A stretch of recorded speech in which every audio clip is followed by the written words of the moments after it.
Good morning mga mawe! And for today's video, eto nga't paggising namin ay papainumin ko na nga pala itong si CJ ng vitamin. Dati nga pala, isa nga lang pala yung pinapainom ko sa kanya. Ngayon nga ay dinagdagan ko na mga Eto naman ay yung pampagana ngang kumain. Kahit naman na magana ng kumain itong batang ito. Ang pinagkaiba nga pala nito dun sa vitamins nga ni CJ na B-Will-C ay meron nga pala itong taurine, lysine, with chlorella extract syrup. Pagkatapos naman mga uminom ng vitamins nitong ni CJ ay pinainom ko na nga rin siya agad ng tubig. Napaka-independent nga nitong batang ito dahil kayang-kaya na nga niyang uminom mag-isa, ganun. At hindi pa nga yan papayag hanggat hindi nga niya na isasara yung inuminan niya. Tingnan nyo nga ang gagawin mga mi. Akala ko nga ay okay na pero kinuha niya pa rin nga dahil nga tatakpan niya daw, ganun. Kaloka. Pagkatapos nga niyang gawin yan, ibinalik nga niya agad yan sa lamesa. Binigyan nga din pala kami ng tita ko ng papaya. Kaya naman, ang gagawin ko nga dito ay parang isi-shake ko nga siya, ibe-blender ko siya, ganun. Dahil nga first time ni CJ na makakakain ito at sana naman nga ay magustuhan niya. Kaya naman nung gabi ay bumili na nga rin pala ako ng gatas para nga hahaluan ko nga rin ng gatas. After ko nga yan mahiwa mga mi, eto nga't blender ko na nga rin siya. Napakalaking bagay nga sa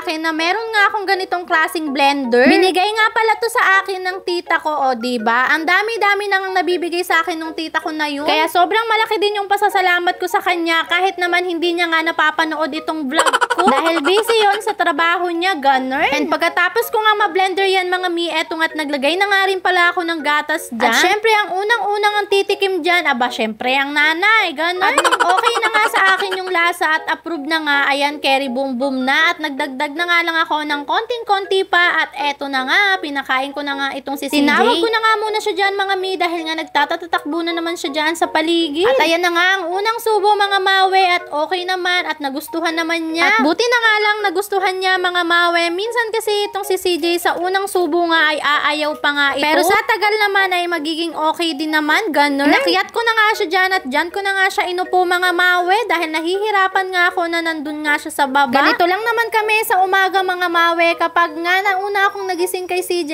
ay ako nga ang naglalabas ng mga paninda. Minsan kasi si Papa ang naglalabas mga mi kapag nga tulog pa ako. Nga natapos na akong maglabas ng paninda mga mi at nagising na nga itong si CJ. Si CJ naman nga ang inaasikaso ko, ganun. At kinagabihan naman to mga mi, magluluto nga ako ng Shanghai. Binigay nga pala ulit to ng tita ko at siya nga ang gumawa nito. Nga lang binigyan kami dahil tiyempong at wala kaming ulam for today's video.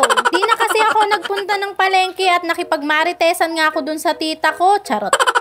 O siya mga mi, hanggang dito na lang. Maraming salamat sa pagtanaw. Ay, Bisaya di ay ko.